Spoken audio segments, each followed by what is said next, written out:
வணக்கம். நான் ஹசீஃப். இன்று நம்மோடு பத்திரிகையாளர் இந்திரகுமார் தேரடி இணைந்திருக்கின்றார். அவரை வரவேற்போம். வணக்கம். வணக்கம். மகாத்மா காந்தி ஊரக வேலைவாய்ப்பு உறுதி சட்டம் 2005 காங்கிரஸ் கூட்டணி அரசால் கொண்டு வரப்பட்ட ஒரு சட்டம். அந்த காலகட்டங்களில் பார்த்தீங்கன்னா எனக்கு நல்லா ஞாபகம் இருக்கு. நிறைய முற்போக்கான பல விஷயங்கள் நடைமுறைப்படுத்தப்பட்டது, சட்டங்களாக்கப்பட்டது. ஆர்டிஐ வந்துச்சு, மன்ரேகா இந்த சட்டம் கொண்டு வரப்பட்டது. அதே போல இன்னும் பல்வேறு விஷயங்கள் நம்ம சுட்டி காட்டலாம். அதற்கெல்லாம் காரணம் அன்று அமைந்த ஒரு கூட்டணி அரசு. அந்த கூட்டணி அரசு ஒரு குறிப்பிட்ட கொள்கை திட்டத்தின் அடிப்படையில் அவங்க எல்லாருமே ஒன்னா சேர்ந்து அந்த அரசை அமைத்தார்கள். அதன் அடிப்படையில் பல முற்போக்கான விஷயங்கள் நடந்தது. அதுல ஒன்று ரொம்ப முக்கியமாக ஊரக பகுதியில் இருக்கக்கூடிய மக்களுக்கு குறைந்தபட்சம் 100 நாள் வேலையை உறுதி செய்யக்கூடிய ஒரு சட்டம். அதாவது அவனுக்கு வேலை வழங்குவது அப்படின்றது அரசினுடைய கடமை அப்படின்றத இந்த சட்டம் உறுதி செய்தது. இந்த சட்டம் பாஜக ஆட்சிக்கு வந்ததுல இருந்தே அவங்க கண்ணுக்கு உறுத்திக்கிட்டே தான் இருந்தது. இந்த சட்டத்தின் கீழ் மாநில அரசுகளுக்கு ஒதுக்க வேண்டிய நிதியை உரிய முறையில் ஒதுக்காம அந்த நிதியை கட் பண்றது, அந்த நிதியை குறைவாக ஒதுக்குவது, இந்த மாதிரியான பல விஷயங்கள்ல அவங்க ஈடுபட்டு வந்திருந்தாங்க. அதனுடைய உச்சபட்சமாக இன்னைக்கு அந்த சட்டத்தினுடைய பெயரை மாற்றுகிறோம் அப்படின்னு சொல்லிட்டு அதனுடைய உள்ளடக்கத்தையும் சேர்த்து மாற்றி இருக்கிறார்கள். அந்த பெயரை மாற்றணும் அப்படின்னு வரும்பொழுது மகாத்மா காந்தி அப்படின்ற அந்த பெயர் அவர்களுக்கு எப்போதுமே நெருடலாக இருக்குது. நேருனால அவங்களுக்கு நெருடல், மகாத்மா காந்தினா நெருடல், இந்திரா காந்தினா நெருடல். அந்த வகையில மகாத்மா காந்தியினுடைய பெயரை இன்னைக்கு நீக்கிட்டு அதற்கு வைத்திருக்கக்கூடிய பேரினுடைய சுருக்கத்தை சொல்றேன். விபிஜி ராம்ஜி அப்படின்ற மாதிரி அந்த சட்டத்தை அழைக்கக்கூடிய வகையில் சூப்பர் சிங்கர் விளம்பரம் போட்டுட்டு இருக்கிறாரு. எல்லாரும் ஒரு பக்கம் பாக்குறாங்க, மகாத்மா காந்தியினுடைய பெயரை நீக்கிட்டாங்க அப்படின்றதா எல்லாரும் பிரதானமாக பேசிக்கிட்டு இருக்காங்க. ஆனா அந்த சட்டத்தினுடைய உள்ளடக்கம் மாற்றப்பட்டு இருக்கிறது அப்படின்றதான் வருத்தமான ஒரு விஷயம். முதல்ல நம்ம பேர்ல இருந்தே ஆரம்பிப்போம். எல்லாரும் விவாதிக்கக்கூடிய ஒரு விஷயம் பெயர் மாற்றம் அப்படின்றத நீங்க எப்படி பார்க்குறீங்க? பேர்ல வார்த்தை வார்த்தையா நம்ம அதை அனலைஸ் பண்ண வேண்டிய தேவை இருக்கு. ஏன்னா அடையாள அரசியல் மட்டுமே முன்னிறுத்தப்படுகின்ற காலகட்டம். அதனுடைய உள்ளடக்கத்தை பற்றி எந்த விதமான கேள்வியும் இல்லாமல் ஒரு தலித்தை நான் குடியரசுத் தலைவர் ஆக்கணும்னா இல்லையா, அவ்வளவுதான், அதுக்கு மேல எதுவும் பேசாத அப்படின்னு வாயில கடப்பாறையை சொல்கிற கூட்டத்துக்கு மத்தியில அப்போ அந்த தலித் எப்படிப்பட்ட தலித்தா இருந்தாரு, அவரு உரிமைகள் அனுபவிக்கவாத அவருக்கு உரிமை இருந்ததா, எதுவுமே அனலைஸ் பண்ணாம வெறுமன பெயர்கள், அடைமொழிகள் இதை மட்டும் வைத்தே உருட்டி கொண்டிருக்கின்ற ஒரு அரசாக பாஜக அரசு உருண்டு கொண்டிருக்கிறது. விக்ஷித் பாரத் கேரண்டி, ரோஸ்கார், ஆஜீவிகா மிஷன், கிராமின் 2025 இதுதான். பழைய பேர் என்ன அப்படின்னா Mahatma Gandhi national rural employment guarantee scheme அப்படின்றதுதான் எம்ஜிஎன்ஆர்ஏஜிகா மன்னரேகா அப்படின்னு நம்ம சொல்றது. மகாத்மா காந்தி தேசிய ஊரக வேலை உறுதி திட்டம். இதுல இந்த மகாத்மா காந்தி அப்படின்ற பேர் ஒட்டுமொத்தமாக நீக்கப்பட்டு அந்த இடத்துல விக்ஷித் பாரத் அப்படின்ற பெயர் பொருத்தப்பட்டிருக்கு. மகாத்மா காந்தி அப்படின்ற அந்த பெயர் அங்கு வைக்கப்பட்டது. தேசிய ஊரக வேலை உறுதி திட்டம் அப்படின்ற பெயர் வைக்கப்பட்டது. அதனுடைய திட்டத்தினுடைய உள்ளடக்கம் என்னவோ அதை நேரடியாக பிரதிபலிப்பதாக அமைந்திருந்தது. ஆனா இந்த விக்ஷித் பாரத் கேரண்டி ரோஸ்கார் அப்படின்றது இருக்குல்ல, இந்த கேரண்டி விக்ஷித் பாரத்கா ரோஸ்காருக்கா? ரோஸ்கார் அப்படின்னா எம்ப்ளாய்மெண்ட்னு அர்த்தம். எம்ப்ளாய்மெண்ட் கேரண்டிக்காக இந்த ஸ்கீமா, விக்ஷித் பாரத் கேரண்டிக்கான இந்த ஸ்கீமா? விக்ஷித் பாரத் கேரண்டி அப்படின்னா தேசிய, அதாவது வளர்ந்த பாரதம் அப்படின்றது. இது குறித்து அவங்க வெளியிட்டு இருக்கக்கூடிய பேக்ரவுண்டர் அப்படின்ற ஒரு ஆவணம், Viksit Bharat guarantee for Rozgar Ajeevika mission Gramin bill 2025 16 December 2025 press information பியூரோல 1/14 மதியம் வெளியிடப்பட்ட அந்த ஆவணத்துல 4 இடங்களில் மட்டும்தான் இந்தியா அப்படின்ற பெயரே இடம்பெற்று இருக்கிறது. 19 இடங்களில் பாரத்ன்ற பெயர் இடம்பெற்று இருக்கிறது. இந்தியா என்கின்ற பெயர் மாற்றப்பட்டிருக்கிறது. ஒரு பக்கம் மகாத்மா காந்தியின் பெயர் தூக்கப்பட்டிருக்கிறது, அதனுடைய உள்ளடக்கத்திலிருந்து இந்தியா என்ற பெயர் நீக்கப்பட்டிருக்கிறது. எல்லா இடங்களிலும் பாரத் பாரத் பாரத் பாரத் என்று நிரப்பப்பட்டிருக்கிறது. இப்ப இந்த பாரத்னு பெயர் மாற்றுவது அப்படின்றது இந்தியா தட் இஸ் பாரத்னு தானே சொல்லியிருக்கிறாங்க, அதனால கூட இருக்கலாம் இல்லையா அப்படின்னு சிலர் சொல்லலாம். ஆனா இவ்வளவு காலமாக இந்தியன் பிரைம் மினிஸ்டர், அதாவது இந்தியாவுடைய அரசியலமைப்பு சட்டத்துல இந்தியா தட் இஸ் பாரத்ன்றது பாரத் ஒரு இடத்துல தான், மற்ற எல்லா இடத்துலையும் constitution of India, prime minister of India, president of India, supreme court of India எல்லாமே இந்தியா இந்தியான்னு தான் இருக்குது. அது போக நேஷனல் அப்படின்றது இருக்குது. அப்ப இந்த இடத்துல விக்ஷித் பாரத் அப்படின்ற பேர் மாற்றப்பட்டிருக்கு. இதுல என்ன நடந்துரும் அப்படின்னா, ஒண்ணு மகாத்மா காந்தியின் பேரால ஊரக பகுதிகளில் இருக்கக்கூடிய அனைவருக்கும் வேலை வாய்ப்பை உறுதிப்படுத்துவது. ஏன் மகாத்மா காந்தியின் பேரால ஊரக பகுதியில் இருக்கிறவங்களுக்கு வேலை கொடுக்கணும்? இது ஒரு முக்கியமான கண்ணோட்டம். மகாத்மா காந்தியினுடைய கண்ணோட்டம் என்ன அப்படின்னா, இந்தியா முழுவதும் கிராமங்களால் நிரம்பியது. 80% கிராமங்களால் நிரம்பிய இந்த நாட்டில் அந்த கிராமங்கள் வலிமையாக இருக்க வேண்டும். அந்த கிராமங்கள் தன்னளவில் தன்னிறைவு பெற்றதாக இருந்தால் இந்தியா என்கின்ற நாடும் தன்னிறைவு பெற்றதாக இருக்கும் அப்படின்றது அவருடைய கண்ணோட்டம். இதுல இருக்கக்கூடிய சிக்கல்கள் பல இருக்குது. என்ன சிக்கல் இருக்குது? அதே கிராமங்கள் தான் ஆண்டாரடிமை சமூகமாகவும் இருக்குது. அப்ப காந்தி வந்து அந்த ஆண்டாரடிமை சமூகத்தை விரும்பினாரா அப்படின்னா காங்கிரஸ் அதுல ஒரு மாற்று பார்வையை முன்வைக்குது. அன்றைய காங்கிரஸ் கூட்டணி அதுல மாற்று பார்வையை முன்வைக்குது. இது வெறுமன காங்கிரஸுக்கான கிரெடிட் மட்டும் கிடையாது. காங்கிரஸ், சிபிஐ, சிபிஎம், டிஎம்கே என்று அத்தனை கூட்டணி கட்சிகளும் சேர்ந்து உருவாக்கியதுதான் இந்த திட்டம். அப்ப காந்தி விரும்பியது போல கிராமங்கள் தான் வலிமை, கிராமங்கள் வலிமையா இருந்தாதான் தேசம் வலிமையா இருக்கும் அப்படின்னா ஆமா உண்மை. ஆனா அந்த கிராமம் வலிமை இல்லாமல் போவதற்கு காரணம் அங்க இருக்கக்கூடிய ஆண்டான் அடிமை சமூகம். அப்ப அதை உடைக்கணும் அப்படின்னா அங்க இருக்கிறவனுக்கு வேலை வாய்ப்பை உறுதிப்படுத்தணும், அங்க இருக்கிறவனுக்கு பணப்புழக்கத்தை உறுதிப்படுத்தணும். அப்ப அதை எப்படி செய்யலாம்? அவனுக்கு அரசாங்க வேலை வாய்ப்பை கொடுக்கலாம். இப்ப சீமான் மாதிரியான சிலர் வந்து பேசிட்டு இருக்கிறாங்க இல்லையா, நாங்க வந்து மாடு மேய்க்கிறோம். ஏற்கனவே கிராமப்புறங்கள்ல வந்து குளம் வெட்டுறது, கிராமப்புறங்கள்ல வந்து மரம் நடுறது, ரோட்டு வேலைகள் பார்க்கறது, இது எல்லாமே அரசு வேலையாதான் அந்த 100 நாள் வேலை திட்டத்துல இருக்குது. இது வந்து ஒரு சர்க்குலேஷன். நிறைய பேர் என்ன நினைச்சிடறாங்கன்னா, ஒருத்தர் 100 நாள் வேலை திட்டத்தை என்ரோல் பண்ணிட்டாரு அப்படின்னா அவர் கடைசி வரைக்கும் சாகுற வரைக்கும் அந்த 100 நாள் வேலை திட்டத்துல வேலை பார்த்துக்கிட்டே இருப்பாருன்னு நினைக்கிறாங்க. அப்படி கிடையாது. ஒரு குடும்பத்திலிருந்து ஒரு பினான்சியல் இயர்ல ஒரே ஒருத்தருக்கு மட்டும்தான் வந்து அந்த 100 நாள்ல, அடுத்த 100 நாள் வந்து அந்த குடும்பத்துல வேற ஒருத்தர் விண்ணப்பிக்கலாமே தவிர அவர் விண்ணப்பிக்க முடியாது. இப்போ ஒரு வீட்டுல ஒரு 50 வயசு தாத்தா இருக்கிறாரு, ஒரு 50 வயசு பாட்டி இருக்கிறாங்க, ஒரு 30 வயசுல ஒரு பையன் இருக்கிறான் அப்படின்னா ஜனவரி, பிப்ரவரி, மார்ச்ல நடக்கக்கூடிய அந்த இதுல வந்து அப்பா போறாரு அப்படின்னா அடுத்து ஏப்ரல், மே, ஜூன்ல அம்மா போவாங்க, அடுத்து ஜூலை, ஆகஸ்ட், செப்டம்பர்ல பையன் போவாரு, அதுக்கப்புறம் மறுபடியும் வந்து அடுத்த பினான்சியல் இயர்ல தான் அந்த அப்பா உள்ள போறாரு. அப்போ யாருமே வந்து வேலை வாய்ப்பு, அதாவது பண்ணைகள்ல கிராமப்புற நிலங்கள்ல வேலை பார்க்கிறவங்களை வந்து பறிச்சுட்டு வந்து இங்க கொடுக்கல. எல்லாரும் இதை தப்பா புரிஞ்சுக்கிறாங்க. அடிப்படையில அந்த குடும்பத்துல ஒருத்தருக்கு இந்த வேலையை உறுதிப்படுத்துது, மீதி 2 பேர் எங்க போவாங்க? அதே நிலத்துலதான் மறுபடியும் களை எடுக்க போறாங்க. அப்போ யாரையும் பாதிக்கல. பழைய திட்டத்துல என்ன மாறுது அப்படின்னா, குறைந்தபட்சம் அந்த குடும்பத்தில் இருக்கக்கூடிய ஒருத்தருக்கு வருஷத்துக்கு 3 மாசம் ஒவ்வொருத்தருக்குமான வேலை வாய்ப்பை உறுதிப்படுத்தி கிராமப்புறத்தில் இருக்கக்கூடிய எக்கனாமியை வந்து எந்த விதத்திலையும் வீக்காக்காம அதை வந்து ரொம்ப சஸ்டெயின்டா வச்சுக்கிச்சு. நம்ம இதை எந்த அளவுக்கு பார்க்கலாம் அப்படின்னா, டிமானிட்டைசேஷன் காலகட்டத்துல ரொம்ப குறிப்பா கிராமப்புறத்தில் இருக்கக்கூடிய ஏழைகள் பணத்தை வந்து இதுல போடுறதுக்கு, பேங்க்ல போடுறதுக்கு ரொம்ப சிரமப்பட்டாங்க இல்லையா. அதற்கு பிறகு ஜிஎஸ்டி எல்லாம் வந்தது. இந்த ரெண்டினுடைய நீட்சி எங்க பார்க்க முடியும்? இந்த ரெண்டினுடைய தாக்கம் என்னவா இருந்துச்சு அப்படின்னா, இண்டஸ்ட்ரியல் டிமாண்ட் அண்ட் சப்ளை பாதிக்கப்பட்டது, சினிமா டிமாண்ட் அண்ட் சப்ளை பாதிக்கப்பட்டது, ப்ரொடக்ஷன் டிமாண்ட் அண்ட் சப்ளை பாதிக்கப்பட்டது.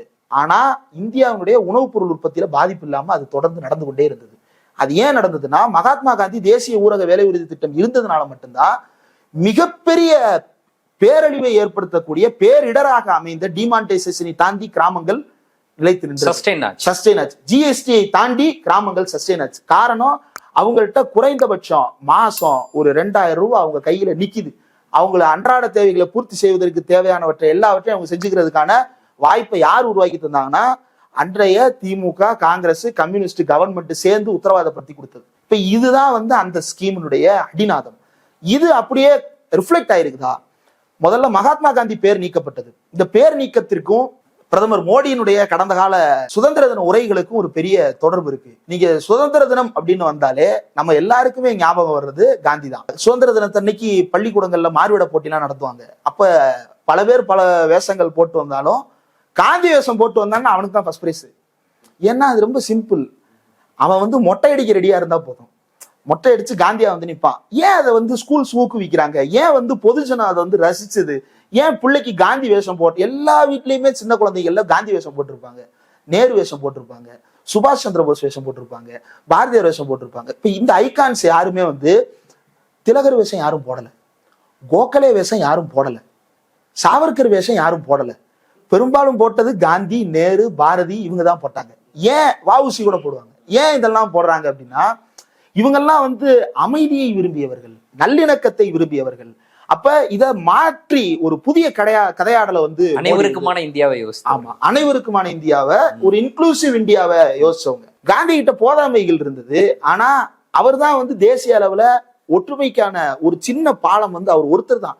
நீங்க காந்தியை ரிமூவ் பண்ணிட்டீங்க அப்படின்னா இந்தியன் நேஷனல் மூவ்மெண்ட்ன்றது வந்து ஜஸ்ட் அனதர் ஹிந்துத்துவ அவுட்ஃபிட்டா மாறி இருக்கும். காந்தி இருந்ததுனால மட்டும்தான் அது வந்து வெகுமக்கள் இயக்கமா மாறிச்சு. அது வெறுமன நான் வயலன்ஸ்னால மட்டும் இல்ல, அவர் அமைதியை போதித்தார். அவர் வந்து ஃபோர்ஸா போய் நிக்கணும், ஆனா அவனை அடிச்சிடாத, அவன் அடிச்சான்னா வாங்கு, ஆனா நீ நில்லு, அதுவே அவனுக்கு பயத்தை கொடுக்கும்னு அவர் சொல்லிட்டே இருந்தாரு. அது ஒரு பக்கம் ஒரு மூமெண்டா கிரியேட் ஆச்சு.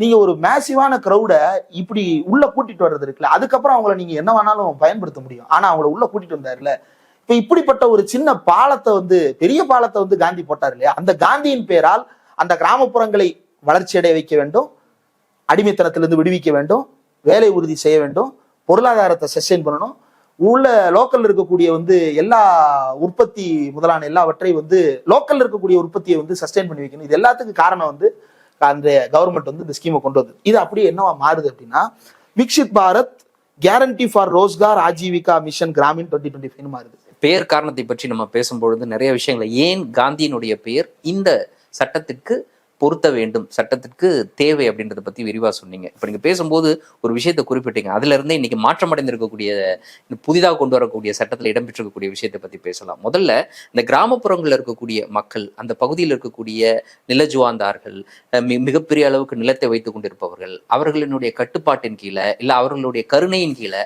வாழ்வதை, அந்த வாழ்க்கையிலிருந்து அவங்களை விடுபட்டு கொண்டு வந்து அவர்களுக்கு ஒரு வேலையை உறுதி செய்ய வேண்டும் அப்படின்றது தான் இந்த திட்டத்தினுடைய இன்னொரு மிக முக்கியமான நோக்கம். இப்போ இந்த புதிதாக கொண்டு வரக்கூடிய திட்டத்துல வந்து இந்த பயிர் செய்யக்கூடிய காலங்கள்ல 2 மாசம் இந்த சட்டத்திற்கே இல்ல இந்த திட்டத்திற்கே விடுப்பு விடுறாங்க அப்படின்னா, அது கொண்டு வரப்பட்ட நோக்கத்திற்கு எதிராக இல்லையா இது? ஆமா, அதுதான் இந்த பேர் மாற்றத்தில் இருக்கக்கூடிய அடிப்படையான மாற்றம். இது பேர் மாற்றம் மட்டும் இல்ல, நீங்களே சொன்னது போல இது அடிப்படையில எல்லாத்தையுமே மாற்றுது. என்னென்னலாம் மாத்துது அப்படின்னா, பழைய மகாத்மா காந்தி 100 நாள் வேலைவாய்ப்பு திட்டத்துல வந்து அது வந்து நேஷனல் லெவல்ல இம்ப்ளிமெண்ட் ஆனது. எல்லா ரூரலுக்கும் அது பொருந்தும். ஆமா, இந்தியாவில் இருக்கக்கூடிய எல்லா கிராம எதெல்லாம் வந்து ரூரல் அப்படின்ற டேக்ல இருக்கோ அந்த எல்லா இடத்துலயுமே வந்து நீங்க 100 நாள் வேலைவாய்ப்பு திட்டத்தை கொடுத்தே ஆகணும். அது கட்டாயம். அதுக்கான காசை ஒன்றிய அரசாங்கம் கொடுக்கும், இதுவும் கட்டாயம். அப்போ ஒன்றிய அரசாங்கம் வந்து அரசியலமைப்பு சட்டம் சொல்லக்கூடிய அந்த டைரக்டிவ் பிரின்சிபிள்ஸ் அப்படின்னு சொல்லப்படக்கூடிய விஷயம் இருக்கு இல்லையா, இது டைரக்டிவ் பிரின்சிபிள்ஸுக்கு உள்ள போறதுக்கு முன்னாடி அது நடந்த உரையாடல். அம்பேத்கரை நோக்கி அரசியலமைப்பு சட்ட விவாதத்துல கேட்கப்பட்ட கேள்விகள்ல முக்கியமானது, நீங்க ஏன் சோசியலிசம்ன்ற வார்த்தையை உள்ள பயன்படுத்த மாட்டீங்க அப்படின்னு கேட்டபோது அம்பேத்கர் சொன்னது என்னன்னா, என்ன நினைச்சுட்டு இருக்கீங்க, சோசியலிசம்ன்றதை நான் பயன்படுத்தலன்னு சொல்றீங்க, வார்த்தையை பிடிச்சிட்டு தொங்காதீங்க, டைரக்டிவ் பிரின்சிபிள்ஸ்னு ஒண்ணு கொடுத்துருக்கிறேன். இந்தியாவில் இருக்கக்கூடிய அனைவருக்கும் நிலம் கிடைக்க வேண்டும், இந்தியாவில் இருக்கக்கூடிய அனைவருக்கும் வேலை கிடைக்க வேண்டும், இந்தியாவில் இருக்கக்கூடிய அனைவருக்கும் சமமான வாய்ப்பு கிடைக்க வேண்டும். இது எல்லாத்தையும் நான் டைரக்டிவ் பிரின்சிபிள்ஸ்ல கொடுத்திருக்கேன்.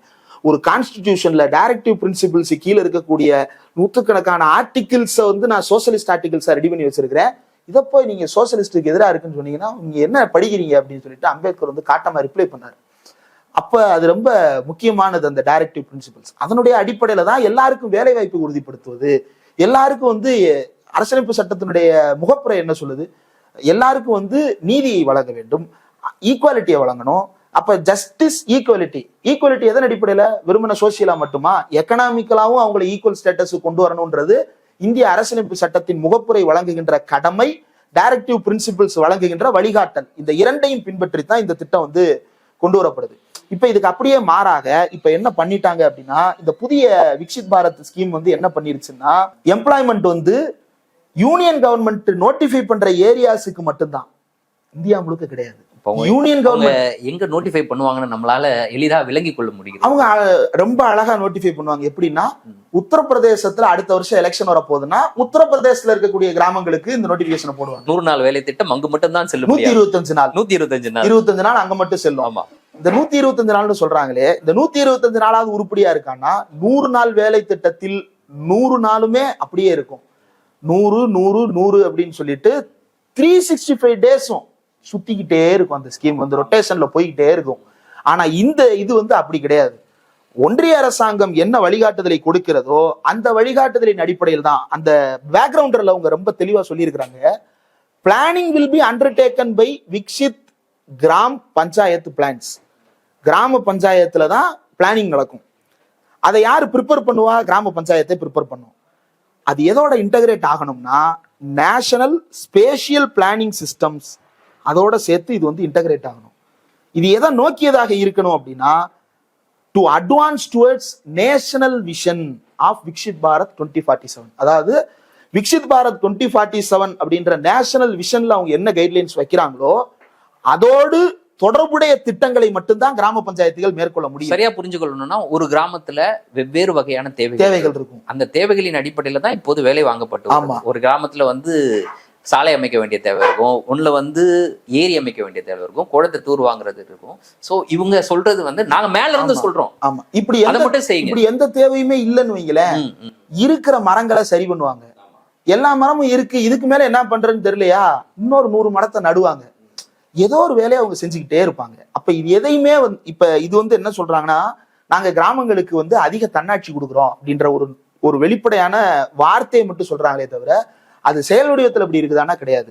இவங்க எல்லாத்தையுமே இந்த விக்சித் பாரத் இதை வந்து என்ன பண்றாங்கன்னா, நேஷனல் லெவல் ஸ்டீரிங் கமிட்டின்னு ஒண்ணு போடுறாங்க, ஸ்டேட் லெவல் ஸ்டீரிங் கமிட்டின்னு ஒண்ணு போடுறாங்க. இந்த ரெண்டு சேர்ந்து அதை மானிட்டர் பண்ணுமா. நீங்க தமிழ்நாட்டுல திருமங்கலம் பக்கத்துல இருக்கக்கூடிய கல்லுப்பட்டியில என்ன வேலை நடக்க போகுது அப்படின்றத நேஷனல் லெவல் ஸ்டீரிங் கமிட்டிக்கு அங்க என்ன தலைமுடியை வாருகின்ற வேலை இருக்குன்னு எனக்கு தெரியல. அப்போ அந்த கிராமம் முடிவு பண்ணி அந்த வேலையை செய்யறாங்க. அந்த வேலையை நீங்க மதிப்பிட்டு தான் சிறந்த கிராமங்கள்னு தேர்ந்தெடுத்து பரிசு கொடுக்குறீங்க, நல்ல ஊராட்சி மன்ற தலைவர்கள்னு தேர்ந்தெடுத்து பரிசு கொடுக்குறீங்க. கிராம பஞ்சாயத்தில் இருக்கக்கூடிய கிராம சபை கூட்டங்களை உருப்படியாக நடத்துவதற்கான வழிவகைகளை செய்யாம இப்படியான வகைகள்ல கிராமப்புறங்கள்ல இருக்கக்கூடிய வேலை வாய்ப்புல இப்ப இதுல முக்கியமான விஷயம் என்னன்னா, நீங்க வந்து ஸ்டேட்டினுடைய பட்ஜெட்டரி அலோகேஷன்ஸ் இருக்குது இல்ல, அது கிராமங்களுக்கும் போய் சேரும். ஆனா state will draw from state treasury. தேசிய அளவில் என்னன்னா அங்க ஒரு ட்ரெஷரி இருக்குது, அங்க இருந்து டிரா பண்ணுவாங்க. கன்சாலிடேட்டட் ஃபண்ட் ஆஃப் இந்தியா அதுல இருந்து டிரா பண்ணுவாங்க. ஸ்டேட் வந்து அங்க இருந்து வாங்கும். இப்ப என்னன்னா இந்த ஊரக பகுதிகள் இருக்குல்ல, இவங்க ஸ்டேட்டை கையாந்த வேண்டிய அவசியம் இல்லை. இவங்களுக்கு நேரடியா கன்சாலிடேட்டட் ஃபண்ட் ஆஃப் இந்தியால இருந்து காசை ஒதுக்கணும். அப்படி காசை ஒதுக்குறதுக்கு ஏற்கனவே 15வது நிதிக்குழுல பல நெருக்கடிகளை உருவாக்கி இருக்கிறாங்க. இதை மட்டும் தயவு செய்து மக்கள் தெளிவா கேட்கணும்னு நினைக்கிறேன். 15வது நிதிக்குழு என்ன சொல்லுதுன்னா, ஒரு ஊரக உள்ளாட்சிக்கோ அல்லது நகர்ப்புற உள்ளாட்சிக்கோ நான் ஒரு நிதியை கொடுக்கணும் அப்படின்னா, கொடுக்க வேண்டிய நிதிக்கு தேவையான வளர்ச்சியை அவங்க காட்டினா மட்டும்தான் நான் நிதி கொடுப்பேன். வளர்ச்சியை நீங்க காட்டலைன்னா நிதி கொடுக்க மாட்டேன். வளர்ச்சினா என்ன வளர்ச்சி? அவங்களுடைய ஊரக வருவாயை பெருக்க வேண்டும். ஊரக வருவாயை எப்படிங்க பெருக்கிறது? நகர்ப்புற வருவாயை எப்படிங்க பெருக்கிறது? சொத்து வரியை ஏத்துங்க. சொத்து வரியை ஏங்க ஏத்தணும்? 15 வருஷமா சொத்து வரி ஏத்தாம இருக்கிறாங்க, அதனால அதை ஏத்துங்க. சொத்து வரி ஏத்துனா மக்கள் பாதிக்கப்படுவாங்களே, அதெல்லாம் எனக்கு தெரியாது. நீங்க சொத்து வரி ஏத்துனாதான் கன்சாலிடேட்டட் ஃபண்ட் ஆஃப் இந்தியாவில இருந்து நான் உனக்கு காசை வித்ட்ரா பண்றதுக்கு பெர்மிஷன் கொடுப்பேன். இல்லைன்னா அந்த ஃபண்டு உனக்கு வராது. சமீபத்துல வந்து நம்ம பல மாநகராட்சி நகராட்சி ஊராட்சிகள்ல பாத்துறோம், குப்பை வரின்னு ஒண்ணு போட்டிருப்பாங்க. ஏன் அந்த வரியை போட்டாங்கன்னா, கிராமத்துல ஒரு ரோடு போடுறது கூட நிதி வரல. அப்போ வரி வருவாயை என்னன்னு காட்டுறது? எல்லாம் ஜிஎஸ்டில போயிருச்சு. அப்ப இருக்கிற வரி வருவாயை எப்படி பெருக்கிறது? குப்பை மட்டும்தான் இன்னும் அவனும் கண்டுக்கிடாம இருக்குது, அதுக்கு போடுவோம்டா வரியன்னு சொல்லிட்டு குப்பைக்கு வரி போடுற வேண்டிய ஒரு நெருக்கடிக்கு தள்ளுனது ஒன்றிய அரசு. அப்ப இந்த பேக்ரவுண்ட்ல இருந்து நாம அதை பார்க்கணும். இவ்வளவு நெருக்கடி கொடுக்கின்ற ஒன்றிய அரசு கிராம பொருளாதாரத்தை சுதந்திரமாக இயக்குவதற்காக இதை நடத்தி இருக்கிறது என்றால் இந்த நேஷனல் லெவல் ஸ்டீரிங் கமிட்டி தேவையில்லை, நேஷனல் ஸ்பேசியல் பிளானிங் சிஸ்டம் தேவையில்லை, national vision of Viksit Bharat தேவையில்லை, aligned with national vision of Viksit Bharat தேவையில்லை. ரூரல் பாரத் என்ன? ரூரல் பாரத், ரூரல் பாரத்னா என்ன? அது ஏன் ரூரல் இந்தியான்னு இல்லை? அப்போ பாரத் அப்படின்றத நம்ம புரிஞ்சுக்கிட்டா மட்டும்தான் ஏன் இந்தியாவுக்கு பதிலா பாரத் வருது, அது ஏன் ரூரல் பாரத்தா வருது அப்படின்றதையும் நம்ம பார்க்க முடியும். இதுக்கும் பண்ணையார்த்தனத்தை மீண்டும் மீட்டுருவாக்கம் செய்வதற்கு இடையில ஒரு தொடர்பு இருக்கு. பாரத் அப்படின்ற கான்செப்டை பொறுத்தவரையில கோல்வால்கரும் சரி எட்கேவரும் சரி ரொம்ப தெளிவா, மோகன் பகவத் வரைக்கும் தெளிவாக ஒண்ணு வரையறுத்திருக்கிறாங்க. என்னன்னா, பாரதம் அப்படின்னு தான் நம்ம சொல்லணும். ஏன்னா இந்தியா அப்படின்னு நாம சொல்லும் போது அதுல முகமதியரும் சேர்ந்துக்கிறான், கிறிஸ்தவர்களும் சேர்ந்துக்கிறான், எல்லா மதத்தை சேர்ந்தவனும் வர்றான், பெண்கள் வர்றாங்க. அப்ப நம்ம தனியா ஐடென்டிஃபை பண்ணிக்கிறதுக்கான வார்த்தை பாரதம். நம்ம பாரதிய தத்துவத்தை நோக்கி நகரணும். Which means no place for others. சனாதன இந்துக்களுக்கு மட்டும்தான் இதில் இடம், சனாதனத்தை ஏற்றுக்கொண்ட இந்துக்களுக்கு மட்டும்தான் இடம், வேறு யாருக்கும் இதில் இடம் கிடையாது அப்படின்றதுதான் பாரத் அப்படின்ற வார்த்தையினுடைய உள்ளடக்கம். அந்த பாரத்தை ரூரலோட சேர்க்கிறாங்க, ரூரல் பாரத்தா மாத்துறாங்க. அந்த ரூரல் பாரத்தினுடைய அவுட்புட் தான் வருஷத்துக்கு 60 நாள் வேலை வாய்ப்பை கொடுக்க மாட்டோம்னு சொல்றது. இது வந்து டைரக்டா கான்ஸ்டிடியூஷனல் மேண்டேட்டுக்கு அகெயின்ஸ்டா இருக்குது. எல்லாருக்குமான வேலை வாய்ப்பை உத்தரவாதப்படுத்த வேண்டிய அரசு 60 நாட்கள் ஆண்டுக்கு உனக்கு வேலை வாய்ப்பே கிடையாதுன்னு மறுக்கிறது. அரசமைப்பு சட்ட வழிகாட்டலுக்கும் அரசமைப்பு சட்டத்தினுடைய டைரக்டிவ் பிரின்சிபல்ஸுக்கும் நேரடியாக எதிராக அமைந்திருக்கிறது. இந்த 60 நாள் என்ன சொல்றாங்கன்னா பீக் அக்ரி சீசன் அப்படின்னு சொல்றாங்க. இப்ப சீமான் மாதிரியான வகைராக்கள் என்ன பிரச்சாரம் பண்றாங்கன்னா, ஏற்கனவே 100 நாள் வேலை திட்டத்துக்கு எதிராக ரொம்ப மோசமான பிரச்சாரம் நடக்குது. விவசாயிகளுக்கு வந்து பயிர் களை விடுங்கிறதுக்கு ஆள் கிடைக்க மாட்டாங்க, வேலி நடுறதுக்கு ஆள் கிடைக்க மாட்டாங்க, களை நடுறதுக்கு, புடுங்குறதுக்கு, தண்ணி தெளிக்கிறதுக்கு எதுக்குமே ஆள் கிடைக்க மாட்டாங்க. எல்லாம் 100 நாள் திட்டத்துல போய் வந்து சோம்பேறி ஆயிட்டாங்க. அதனால இந்த வேலைக்கு வரமாட்டாங்க அப்படின்ற ஒரு பச்சை பொய்ய சொல்றாங்க. ஒரு வீட்டுல 4 பேர் இருக்கிறாங்கன்னா அதுல ஒருத்தருக்கு மட்டும்தான் 100 நாள் திட்டத்துல வேலை. அந்த மீதி இருக்கக்கூடிய 2 பேரும் சேர்ந்து சம்பாதிச்சாதானே அவங்க சாப்பிட முடியும். அவங்க எங்க போறாங்க? அதே விவசாய நிலத்துக்கு தான் போறாங்க. அப்போ குடும்பத்துக்கு ஒருத்தரை மட்டும் தான் கவர்மெண்ட் கூட்டிட்டு போய் வேலை கொடுக்குது. நீ வந்து ஒரு குடும்பத்துல இருக்கக்கூடிய 3 பேருக்கும் ஒரே நிலத்துல வேலை ஓட்டு கொடுத்திருக்கியா? கிடையாது. இந்த 60 நாள் வந்து இந்த மக்கள் என்ன பண்ணுவாங்க அப்படின்னா, இந்த ஒரு ஆண்டைட்ட போய் மறுபடியும் இந்த 60 நாள் நாங்க கூலிக்கு வர்றோம் அப்படின்னு சொல்லி கேட்பான். அப்ப அந்த ஆண்டை என்ன சொல்லுவான்? நீ வந்து வருஷத்துல 300 நாள்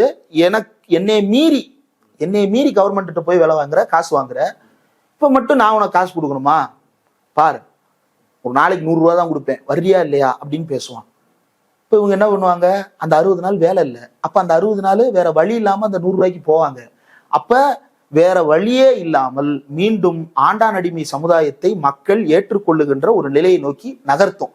அவங்க ப்ரொட்டஸ்ட் பண்றதுக்கான வாய்ப்பே இல்லாம, என்ன கேட்கிறேன், இப்ப சீமான் போன்றவர்கள் வருத்தப்படுறாங்கல்ல, வயக்காட்டுக்கு வேலைக்கு வரமாட்டாங்கன்னு. 100 நாள் வேலைவாய்ப்பு திட்டத்துல என்ன சம்பளம் கொடுக்குறாங்க? 125 ரூபாயா, 130 ரூபாயா? அதை விட ஒரு 100 ரூபா கூட கொடுத்தா வரதானே போறாங்க. அதை கொடுக்கறதுக்கு வக்கு இல்லாம தானே நீ சுரண்டி தின்னு இருக்கிற. அதை கொடுக்கறதுக்கு நீ வழி பண்ணு. அதை கொடுக்கறதுக்கு ஏன் தமிழ் சமுதாயத்தை சேர்ந்த ஒரு ஆண்டைக்கு மனநிலை வரமாட்டேங்குது? ஒரு சக தமிழனுக்கு கூலி கொடுக்கறதுக்கு மனநிலை வராம தானே பீகாரியை கூப்பிட்டு விவசாயம் பண்ற. பீகாரியை கூப்பிட்டு வந்துட்டாங்க, பீகாரி பூரா விவசாயம் பண்ண வந்துட்டான். பீகாரி என்ன தானா வந்து வேலை கேட்டானா? ஆண்ட, இந்த மாதிரி நான் வர்றேன் ஆண்ட, எனக்கு விவசாயம் தெரியும், கொஞ்சம் கத்து கொடுத்தீங்கன்னா நான் பண்ணிக்கிறேன். அவன் வந்து வேலை கேட்டானா? அவன் கேட்கலையே. இவன் தான் போய் ஆள் பிடிச்சு கூட்டிட்டு வந்தான். ஏன்? அவனை விட இவன் கம்மியான சம்பளத்துக்கு வருவான். ஏன்னா இவன் அவனை விட பெருமடிமைத்தனத்துல அங்க இருக்கிறான். அப்ப நம்ம கிட்ட இவன் வேலைக்கு இருப்பான் அப்படின்னு சொல்லிட்டு அவனுடைய ஒண்ணும் இல்ல, ஆதார் கார்டை புடுங்கி வச்சுக்கிறாங்க. ஆதார் கார்டை புடுங்கி வைக்கிறதுல ஏதாவது ஐடியா இருக்குதா? ஒண்ணும் இல்ல, ஆதார் கார்டை புடுங்கிட்டான்னா இ சேவை மையத்துக்கு போய் பிவிசி ஆதார் கார்டு 25 ரூபா கட்டினா புது ஆதார் கார்டு வீட்டுக்கு வந்துடும். இல்லைன்னா அதுவே தேவையில்லை, பிளாஸ்டிக் ஆதாரே தேவையில்லை, ஆதார் டவுன்லோட் பண்ணிக்கலாம், மொபைல் போன்லயே டவுன்லோட் பண்ணி வச்சுக்கலாம். ஆனா ஆதாரை கொடுத்துட்டா ஆண்ட நம்மளை என்னன்னாலும் பண்ணனான்ற ஒரு மனநிலையோட அவன் இங்க வந்து கையை கட்டி நிக்கிறான்ல. அந்த அளவுக்கு மக்களுடைய அறியாமையின் மீது சுரண்டி தின்னுகின்றவர்களிடம் மீண்டும் போய் தங்களையே அடகு வைத்துக் கொள்ளுகின்ற ஒரு நிலை. அப்ப இந்த 60 நாள் கழிச்சு மீண்டும் போவான், மறுபடியும் அந்த 60 நாள் எங்க பண்ணுவான்? இங்க வருவான். அப்ப இந்த ப்ராசஸ்ல கவர்மெண்ட் கிட்ட வேலைக்கு போனா இவன் நம்மளுக்கு 60 நாள் வேலை கொடுக்க மாட்டான். 60 நாள் வேலை கொடுக்கலனாலும் பரவாயில்ல, ஊர்ல இருக்கக்கூடிய மீதி 300 நாளும் இவன் நம்மள டார்ச்சர் பண்ணுவான். எந்த வேலைக்கு இது பண்ண மாட்டான். ஏன்னா கிராமப்புறங்கள்ல ஏழைகள் வந்து கடன் வாங்காம அவங்களுடைய வாழ்க்கையை நடத்தவே முடியாது. அப்ப கடன் வாங்க திருப்பி இவன்ட்ட தான் போகணும். பேசாம அவன்கிட்டே அடிமையா இருந்துடலாம் போலடான்னு மக்கள் மனதிலேயே அடிமைத்தனத்துக்கு ஏற்பளிக்கக்கூடிய ஒரு நிலையை நோக்கி கிராமப்புற பொருளாதாரத்தை நகர்த்துகின்ற ஒரு கொடூரமான சதித்திட்டம் இந்த இதற்கு பின்னால ஒளிந்திருக்கிறது அப்படின்றதுதான் நாம கவனிக்க வேண்டியது. அந்த சட்டம் கொண்டு வரப்பட்ட நோக்கத்திற்கு எதிராக இந்த திருத்தங்கள் கொண்டு வரப்பட்டிருக்கு. அடுத்து ரொம்ப முக்கியமான ஒன்று, இதற்கு முன்னர் வந்து 100 நாள் வேலை வாய்ப்பு திட்டம் நடைமுறையில் இருந்த சமயத்துல நாம் வந்து இது எப்படி இருக்கும்னா, நான் வந்து ஒரு வேலையை முடிச்சுட்டு நான் ஒரு இன்வாய்ஸ் ரைஸ் பண்ணி அந்த இவ்வளவு எனக்கு செலவாச்சுங்க அப்படின்னு நம்ம கேட்கும் பொழுது அப்புறம் யாருக்காக அந்த வேலையை செய்தோமோ அவர் வந்து அந்த தொகையை நமக்கு ரிலீஸ் பண்ணுவார். இதுதான் நடைமுறையில இருந்தது. அதுதான் 100 நாள் வேலை வாய்ப்பு திட்டத்துல நடைமுறையில இருந்தது. இப்ப எப்படி அதை மாத்தி இருக்கிறாங்க? முதல்ல வந்து இதனுடைய ஃபண்டிங் பேட்டர்னே டோட்டலா சேஞ்ச் ஆயிருக்குது. முதல்ல ஃபுல்லி ஃபண்டட் பை நேஷன், அதுக்கப்புறம் 90:10, அதாவது 90% ஒன்றிய அரசு, 10% மாநில அரசு. இப்ப என்னவா மாறி இருக்குன்னா 60க்கு 40 மாறி இருக்கு. ஒன்றிய அரசு 60% காசை கொடுக்கும், மாநில அரசு 40% காசை கொடுக்கும். ஒருத்தருக்கு 100 ரூபா சம்பளம்னா அதுல 60 ரூபா ஒன்றிய அரசும் 40 ரூபா மாநில அரசும் கொடுக்கும். இதை என்ன பண்ண போறாங்க அப்படின்னா, ஒரு அப்ளிகேஷன் போட்டு நேஷனல் லெவல்ல மானிட்டர் பண்ண போறாங்க அப்படின்னு சொல்லிட்டு புதிய அறிவிப்புகள் வருது. இதுல என்னன்னா, இவங்க சொல்றது என்னன்னா, நாங்க இதுக்கு முன்னாடி வந்து அவங்க 15 நாளைக்கு ஒருக்கதான் விண்டோல வந்து டிரா பண்ண முடியும், இப்போ வந்து வாரம் அவங்க டிரா பண்ணிக்கலாம் அப்படின்னு சொல்லிட்டு ஒரு புதிய ப்ரொவிஷன் இன்ட்ரடியூஸ் பண்ணதாக ஒரு கட்டுக்கதையை அவிழ்த்து விட்டு இருக்கிறார்கள். இதற்கு முன்னால இருந்த அந்த ஃப்ரேம் ஒர்க்ல மக்கள் வந்து சம்பளத்தை வாங்கும் போது ஒன்றிய அரசு தான் கொடுக்க வேண்டிய தொகையை கொடுக்காமல் நிறுத்தி வைத்திருந்தது. ஏன் நிறுத்தி வைத்தது அப்படின்னா, கடைசியா 2 மாசம் முன்னாடி திமுக தமிழ்நாட்டுல பெரும் போராட்டம். எதற்காக நடத்த போராட்டம் அப்படின்னா, மகாத்மா காந்தி தேசிய ஊரக வேலை உறுதி திட்டத்தின் கீழே தமிழர்களுக்கு தர வேண்டிய 3000 - 4000 கோடி ரூபாய் வரையிலான நிதியை ஒன்றிய அரசு விடுவிக்காமல் நிறுத்தி வைத்திருந்தது. அதை எதிர்த்து தமிழ்நாடு போராடியது. 1 மாசம் தமிழ்நாடு தழுவிய அளவுல போராட்டம் நடத்தினதற்கு பிறகுதான் அந்த பணம் விடுவிக்கப்பட்டது. இப்ப இந்த பணம் நிறுத்தி வைக்கப்பட்டதுன்றது இருக்குல்ல, இது எதோட பார்க்க வேண்டியதுன்னா, அதுக்கு சில மாதங்கள் முன்னாடிதான் எங்கெல்லாம் நாடாளுமன்ற தேர்தல்கள் வரப்போதோ உத்தரப்பிரதேசத்துக்கு மட்டும் சம்பள உயர்வு, அந்த மக்களுக்கு 150 ரூபாயில இருந்து 350 ரூபா விண்டோவுக்கு மாத்துறது, இப்படியான சம்பள உயர்வுகள் வழங்கப்பட்டது. At the cost of who? At the cost of Tamil people. நீங்க வந்து சம்பள உயர்வு வழங்குறதை யாரும் தடுத்து நிறுத்த போறது கிடையாது, எல்லாருக்கும் கொடுங்கன்னு தான் நம்ம சொல்றோம். ஆனா அங்க ஒரு மாதிரியான ஃபண்டிங் பேட்டர்னும் இங்க ஒரு மாதிரியான ஃபண்டிங் பேட்டர்னும் எதற்காக உருவாக்கப்படுகிறது அப்படின்றதுதான் அடிப்படையான கேள்வி. இதற்கு ஒன்றிய அரசு தரப்புல இருந்து பதில் இல்லை. ரெண்டாவது, கடந்த பல ஆண்டுகளாகவே இந்த ஊரக வேலை உறுதி திட்டத்திற்கான நிதி என்பது படிப்படியாக அப்படின்னா 100 கோடி 200 கோடின்னு இல்லை, பல 1000 கோடிகள் குறைக்கப்பட்டிருக்கிறது. 80,000 கோடியிலிருந்து 40,000 கோடின்ற அளவுக்கு, பெரிய அளவுக்கு இதுல வந்து சிதைவை ஏற்படுத்தி இருக்கிறார்கள். இந்த திட்டத்திற்கு வந்து உரிய அங்கீகாரத்தை வழங்க மறுத்து, இது அப்படியே இன்னைக்கு இருக்கக்கூடிய இந்த ஸ்கீமோட டிரான்ஸ்லேட் பண்ணுங்க. இப்ப வந்து வருஷத்துக்கு 365 நாள் வேலை கொடுத்தா தானே இவ்வளவு செலவாகுது. வருஷத்துக்கு 365 நாள் தேவையில்லை, நான் எங்கெல்லாம் தேர்ந்தெடுக்கிறேனோ அங்க மட்டும்தான் 125 நாள் வேலை.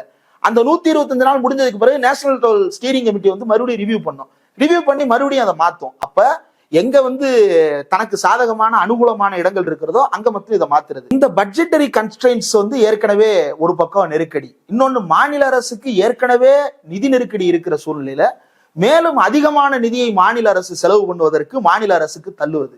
அப்ப அதற்கு ரெலவெண்டா மாநில அரசு வரி வருவாயை உயர்த்தி கொள்வதற்கான வாய்ப்புகளை ஒன்றிய அரசு வழங்கி இருக்கிறதா அப்படின்னா சொத்து வரி, பத்திரப்பதிவு வரி, குப்பை வரி, இதை தவிர வேற எந்த வாய்ப்புமே மாநில அரசுக்கு இல்லை அப்படின்னு மறுக்கப்பட்டிருக்கு. ஒன்றிய அரசு கொடுக்க வேண்டிய அந்த ஜிஎஸ்டி நிதி பகிர்வையும் முறையாக பிரிச்சு கொடுக்கல.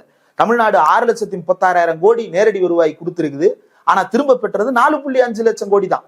6,36,000 கோடி எங்க இருக்குது, 4.56 லட்சம் கோடி எங்க இருக்குது? அப்ப நடுவில் இருக்கக்கூடிய 2 லட்சம் கோடி காணாம போயிருக்கே.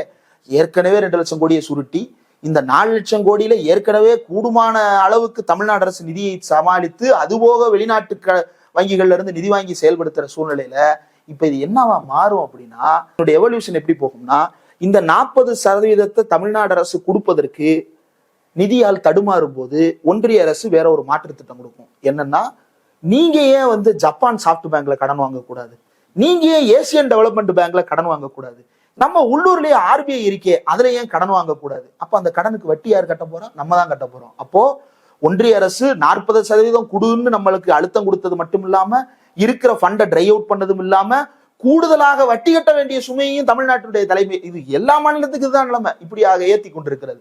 இதுல மக்களுக்கு கொடுக்கப்படுவது நேரடியான வேஜஸ மக்கள் பெற்றுட்டாங்கன்னா பிரச்சனை இல்லையே அப்படின்னு இருக்கும்போது மாநில அரசு ஏற்கனவே பெரிய கன்ஸ்டன்ட்ல இருக்கு. அந்த 40% ஒதுக்குறதுல மாநில அரசு பெரும் நெருக்கடிக்கு தள்ளப்படும்.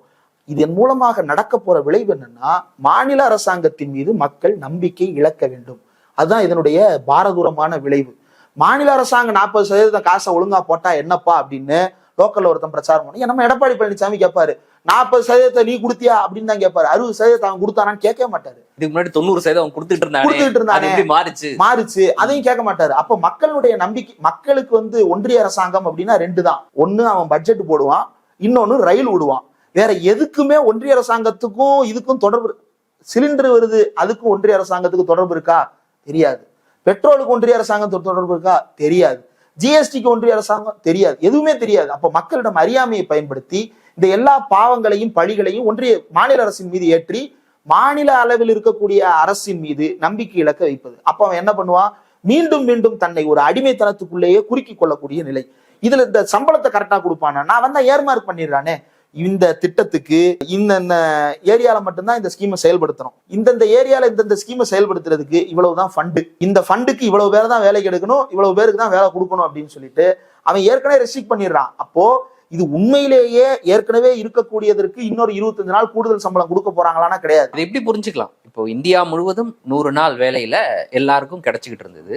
இப்ப என்ன பண்ண போறாங்கன்னா, ஒரு பகுதியில இருக்கிறவங்களுக்கு வேலை கிடையாது, இன்னொரு பகுதியில இருக்கிறவங்களுக்கு 100 நாள் கிடையாது, 125 நாள் at the cost of someone else. அத்திப்பட்டிலையும் கல்லுப்பட்டிலையும் இருக்கக்கூடிய ஒருத்தனுக்கு 25 நாள் எக்ஸ்ட்ரா வேலை கிடைக்குதுன்னா அது பக்கத்துல இருக்கக்கூடிய உசலம்பட்டிக்காரனுடைய வேலையை புடிங்கி ஒன்றை கொடுத்திருக்கிறான், அது அங்கிட்டு இருக்கக்கூடிய கள்ளிக்குடிக்காரன் இருக்கிற வேலையை புடிங்கி ஒன்றை கொடுத்திருக்கிறான். அப்ப ஒருத்த வகுத்துலையும் வாயிலையும் அடிச்சுக்கிற சண்டையாக இதை மாத்துறாங்க.